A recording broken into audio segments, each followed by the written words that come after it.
শেখ হাসিনার 10 টাকা সে চাউলের মতো। 10 টাকা সে চাউল কিনে কিনে ঘরে চাউল রাখার জায়গা নাই। বিএনপি এখন বলে আমরা সব করে দেবো, ফ্যামিলি কার্ড, কৃষক কার্ড। ভুয়া কথা বলার জন্য একটু থামেন, শোনেন, ভুয়ার তো একটা লিমিট আছে। মিথ্যা এবং গুজব বানাইতে গেলে মিথ্যার মতো ভুল হয়। মানুষ হলো দেশে 18 কোটি, বলে আমরা 50 কোটি কার্ড দেবো।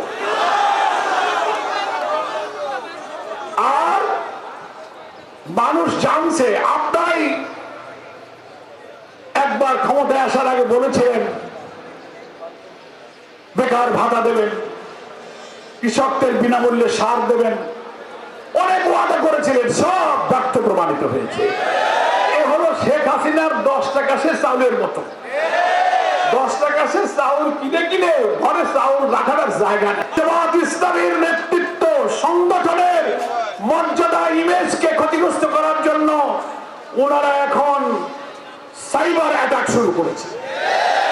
প্রযুক্তি দিয়ে সাইবার অ্যাটাক করে আমাদের প্রিয় নেতা আমিরের জামাত যে কথা কোনদিন বলেননি, সারা জীবনের রাজনীতি, তার নেক মানুষের যে চরিত্র, যে কথা তখনও তিনি বলতে পারেন না, দেশের মানুষ যা জানে, সাইবার অ্যাটাক করে বঙ্গভবনের একজন প্রোগ্রামার, অ্যাসিস্ট্যান্ট প্রোগ্রামারকে দিয়ে ইন্ডিয়ান অরিজিনেটেড একটা ভাইরাস দিয়ে আমাদের আমিরের জামাতের টুইটার অ্যাকাউন্টকে হ্যাক করে মিথ্যা তথ্য দিয়ে সেই দিনেই ছাত্র দলকে ঢাকা বিশ্ববিদ্যালয়ের টিএসসিতে যখনই হ্যাক হয়েছে তখনই ছাত্র দল কর্মসূচি ঘোষণা করেছে।